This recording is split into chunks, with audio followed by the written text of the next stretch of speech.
साल था 2006। केरल, इंडिया के बीचों बीच बसा आंचल नाम का एक छोटा सा शहर अपनी शांति के लिए जाना जाता था। ये शांति उस दिन टूट गई, जो हमेशा के लिए शहर की रिमाइंडरों में बस गया। दो मासूम जिंदगियां, दो नवजात जुड़वां बच्चियां हमेशा के लिए खामोश कर दी गई। इस घटना ने पूरे शहर को हिलाकर रख दिया। अधिकारियों के पास एक भयानक दृश्य और जवाबों से ड्रमिंडरा सवाल थे। इतना घिनौना काम कौन कर सकता है? सच्चाई की तलाश शुरू हुई, जिससे शहर डर और अनिश्चितता के साए में डूब गया। इस त्रासदी के केंद्र में थी संथम्मा, एक जवान अविवाहित महिला जिन्होंने हाल ही में जुड़वा बच्चों को जन्म दिया था। पिता की पहचान एक गुप्त रहस्य बना रहा, जो फुसफुसाहटों और अटकलों में घिरा हुआ था। संथम्मा ने गर्भावस्था को छुपा कर रखा था, जिससे जांच और भी जटिल हो गई थी। बहुत कम क्लुओं के साथ अधिकारियों ने अपनी जांच शुरू की, किसी भी सुराग की तलाश में जो उन्हें इस भयानक अपराध के क्राइमी तक ले जा सके। दो मासूम जिंदगियों के लिए न्याय का भार उनके कंधों पर बढ़नी पड़ रहा था। शहर के लोग एकजुट होकर प्रार्थना करने लगे, उम्मीद की किरण की तलाश में। पुलिस ने गवाहों से पूछताछ शुरू की, हर छोटी से छोटी जानकारी जुटाने की कोशिश की। शहर के लोग भी अपनी तरफ से मदद करने लगे।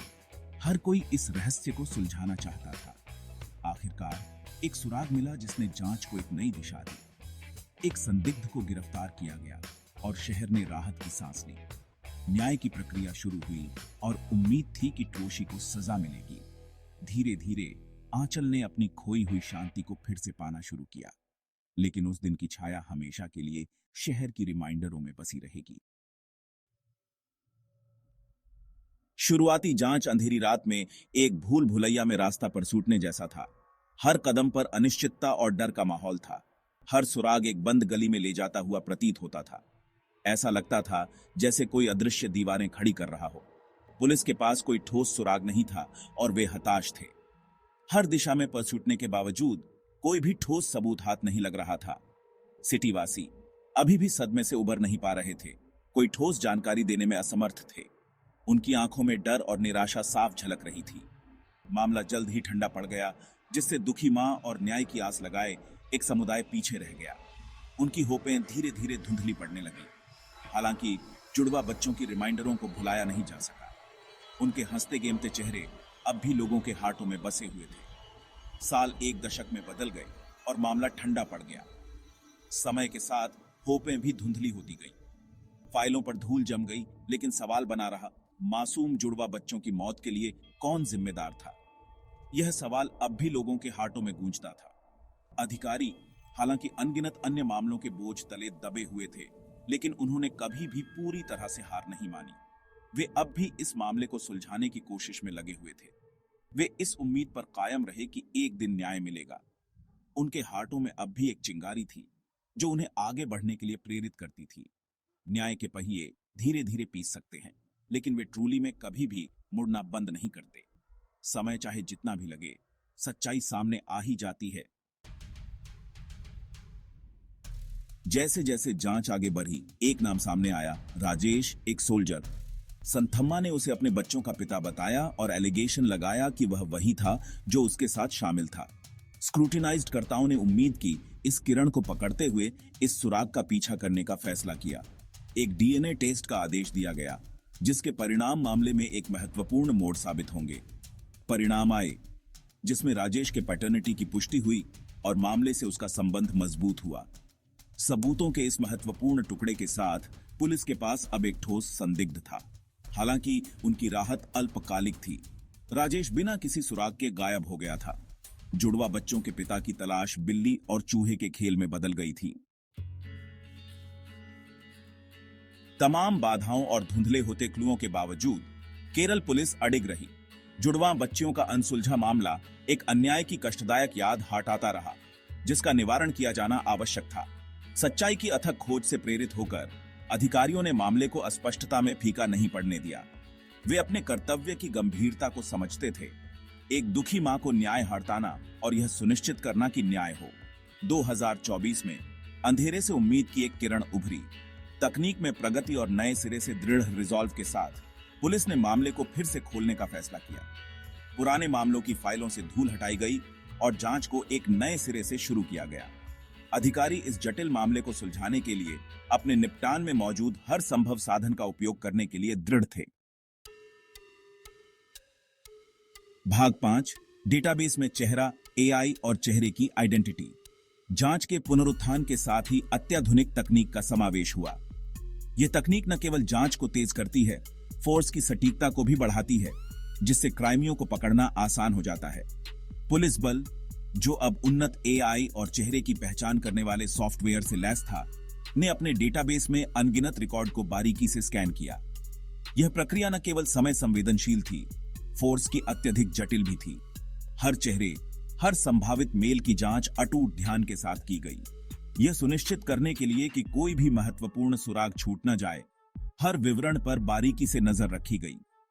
अधिकारियों ने अथक परिश्रम किया, इस विश्वास से प्रेरित होकर कि तकनीक उन्हें उस सच्चाई को उजागर करने में मदद कर सकती है जो इतने लंबे समय से उनसे दूर थी। उनकी मेहनत और समर्पण ने उन्हें कभी हार न मानने की प्रेरणा दी। पुलिस बल के अथक प्रयासों का फल मिला। उनकी मेहनत रंग लाई और उन्हें वह सफलता मिली जिसकी उन्हें तलाश थी। राजेश का चेहरा, जो डेटा के समुद्र में छिपा हुआ था, चेहरे की पहचान करने वाले सॉफ्टवेयर द्वारा चिह्नित किया गया था। यह एक महत्वपूर्ण सफलता थी जिसने जांच को एक नई दिशा दी।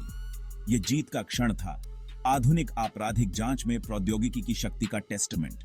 यह दिखाता है कि कैसे तकनीक ने पारंपरिक जांच विधियों को बदल दिया है।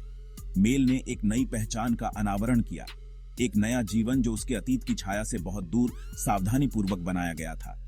यह नई पहचान स्क्रूटिनाइज्ड कर्ताओं के लिए एक नया सुराग थी। ऐसा लग रहा था कि राजेश ने प्रवीण प्रणाम का नाम धारण कर लिया था और पांडिचेरी में एक सामान्य सा जीवन जी रहा था। यह नई जानकारी स्क्रूटिनाइज्ड कर्ताओं के लिए एक महत्वपूर्ण मोड़ साबित हो सकती थी। भाग 6, एक नया जीवन, एक पुराना रहस्य, अरेस्ट। इस सफ्रुइशनता ने अपने साथ स्पिरिटों का मिश्रण लाया, राहत, दृढ़ रिजॉल्व और उदासी का ह्यू। पुलिस ने राजेश को पकड़ने में देर नहीं की, जो इतने सालों से प्रवीण प्रणाम के छद्म नाम से जी रहा था। गिरफ्तारी ने उसके नए जीवन को झकझोर कर रख दिया, उस मुखौटे को चकनाचूर कर दिया जिसे उसने इतनी सावधानी से बनाया था। कानून का लंबा हाथ आखिरकार उसे पकड़ चुका था। राजेश की गिरफ्तारी केरल पुलिस के लिए एक महत्वपूर्ण जीत थी, जो न्याय के प्रति उनके अटूट समर्पण को दर्शाती है। यह एक स्पष्ट संदेश था कि समय बीतने से न तो अपराध की स्मृति मिट सकती है और न ही कानून को कायम रखने वालों के रिजॉल्व को कम कर सकती है। भाग 7, न्याय में टाइमी लेकिन नकारा नहीं गया। इकबालिया स्टेटमेंट। अकाट्य सबूतों और न्याय की अथक खोज का सामना करते हुए राजेश टूट गया। उसने अपने जुर्म, अपनी जुड़वां बेटियों की हत्या को कबूल कर लिया। इकबालिया बयान, छल में डूबे जीवन का एक भयावह विवरण, ने समुदाय को झकझोर कर रख दिया।